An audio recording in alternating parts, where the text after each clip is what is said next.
Falando sobre a renovação carismática e, né, o que a gente também viveu, algo que também voltou a se enfatizar era a questão que a gente chama de libertação, de expulsar demônios, que é algo que está tão claro e presente ali no ID de Jesus, né, no que Jesus fazia, os discípulos faziam, né, o que acontecia na igreja primitiva.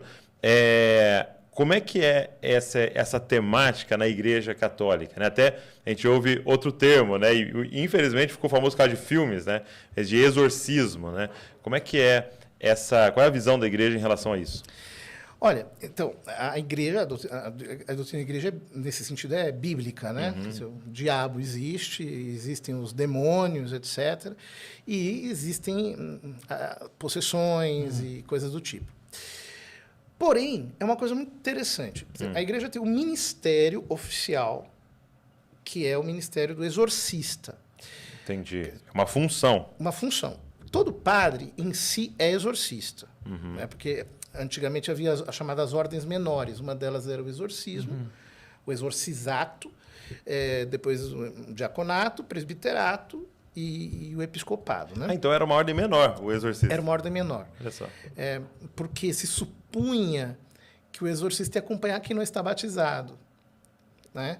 Porque se supunha que as pessoas que não são batizadas são mais suscetíveis a fenômenos diabólicos.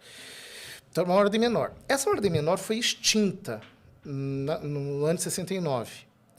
Mas ela está, digamos assim, incluída nas ordens maiores. Então, todo padre... No ofício, né? De certo modo, é exorcista. Só que o ministério oficial de exorcista só pode ser exercido com a delegação do bispo. Então, precisa de uma nomeação. Mas é para que isso? É para recitação do rito. Um rito específico. Né? Porque o rito de exorcismo, o que significa? Oficialmente, a igreja está te mandando embora, diabo. É isso. Ok. Institucionalmente. Seria isso. É isso. Então, aí precisa de uma delegação, porque tem que fazer digamos, uma depuração psiquiátrica, médica, para ver se realmente é um caso de possessão e assim por diante. Só que existe o carisma. O carisma nem sempre coincide, né, uma coisa com a outra. Vou contar um caso. Tá. Na década de 70, foram retiradas as faculdades dos exorcistas de São Paulo. Uma senhora, muito católica, eu tinha ficado viúva aos 23 anos de idade, até hoje não casou, muito velhinha já tem 90 anos, ela começou a manifestar o carisma de libertação. Mas que é, inclusive, de uma forma muito inusual. Por quê? O carisma dela é assim, o diabo não consegue ficar escondido. Ela provoca a repulsa. Então, por exemplo, ela ia no supermercado, as pessoas ficavam possessas. Ele ia visitar alguém em casa, a pessoa ficava possessa. Alguém cumprimentava lá na rua, ficava possessa.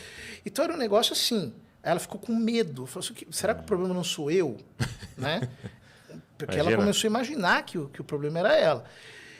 Na época, inclusive, foi um pastor que ajudou a entender que existia um carisma de exorcismo, um carisma de libertação, que ela tinha esse carisma, e, de fato, ela começou a exercer esse carisma de uma maneira muito, muito forte. É a pessoa que eu conheço que mais expulsou demônio na vida, sendo leiga, não sendo sacerdote. Expulsava demônio assim que nem mosquito, uma coisa inacreditável. E o que acontece? Ela foi desenvolvendo um entendimento sobre libertação que é muito interessante, que é a relação entre libertação e cura interior. Ok. Mas ela foi aprendendo isso na marra, na prática. Não foi ninguém que ensinou isso para ela. Bom, ela escreveu alguns livros sobre isso, ela explicou um pouco como isso funciona, etc. Tal. Depois de muito tempo, eu vi que, por exemplo, tem um pastor na Itália que ele tem um ministério de libertação muito interessante e que as ideias coincidem, mas os dois aprenderam pela experiência. Interessante isso. Né? Quer dizer, não houve uma doutrina anterior, eles foram aprendendo, digamos assim, na marra. Mas o fato é que, hoje eu noto que nós temos uma diminuição de manifestações demoníacas. Na década de 90... Tem a mesma observação, né? A gente já conversou sobre isso. Na década de 90 era um negócio inacreditável. Nos alvorates tinha gente que manifestava demônio. Hoje não tem mais isso, com uma frequência que havia antigamente. E não me parece que a atividade diabólica Jamais. diminuiu. Jamais. Não Pelo parece. contrário. Ela aumentou. Ou seja, na minha opinião, está acontecendo alguma coisa um pouco errada com a igreja. Portanto, a ação maligna ela está atuando de uma maneira um pouco mais discreta e talvez mais eficaz. Talvez, né, a nossa luta, como Paulo disse em Coríntios 10, né, 2 Coríntios 10, a ênfase da nossa luta hoje seja mais aqui na fortaleza da mente do que nas manifestações visíveis, né? É claro, porque... E você tem trabalhado também nessa área, né? Também, porque... Moral, e do evangelho, quanto a Hyper Grace, tudo isso aí, né? Tudo. Porque, veja, o que adianta você... A Bíblia é muito clara, né? Quando a gente lê Apocalipse 12, o que diz lá? Que apareceu um dragão com 7 cabeças, 10 chifres enormes, que com um rabo ele expulsou 1/3 das estrelas do céu, quer dizer que é um monstro.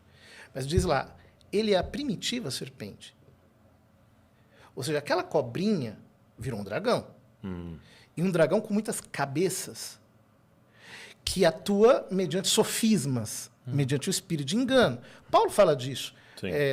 Tanto na primeira, sobretudo na segunda aos Coríntios, como um espírito que cega o entendimento das pessoas e que faz as pessoas estarem, digamos, no caminho da introjeção de um psiquismo diabólico.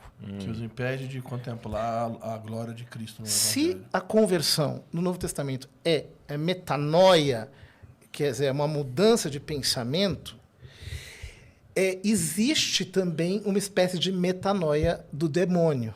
Quer dizer, a pessoa passa a pensar como um diabo. Ok. Jesus fala disso no capítulo 8 de São Mateus, de São João, quando ele diz que ele é o pai da mentira. Porque as estruturas do engano acabam fazendo a pessoa se tornar digamos, um reprodutor da mentira do diabo. Então, E aí ela não precisa nem estar possuída, né? não precisa nem estar possuída. Porque a mentalidade dela já é fazer aquilo. Às vezes ela fica possuída quando ela começa a se converter.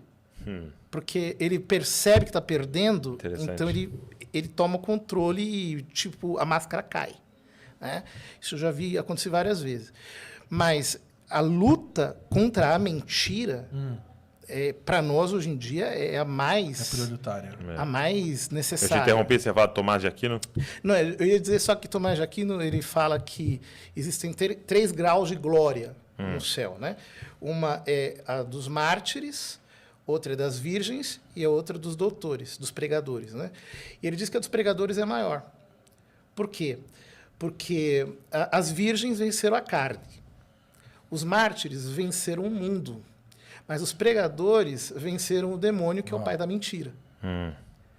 Então é interessante isso, porque você vence o diabo não simplesmente pelo rito de exorcismo, por uma oração de libertação, mas pela pregação da verdade, A que renovação expulsa da mente. trevas do erro, a renovação da mente, como diz Paulo em Romanos. Porque é terrível alguém viver em trevas, mas é terrível você pensar em alguém chamando as trevas de luz, né? Exatamente. Que é o que está acontecendo hoje. Exato. É o padrão do Isaías 5, né? Estão chamando o mal de bem, o bem de mal, a luz de trevas, as trevas de luz.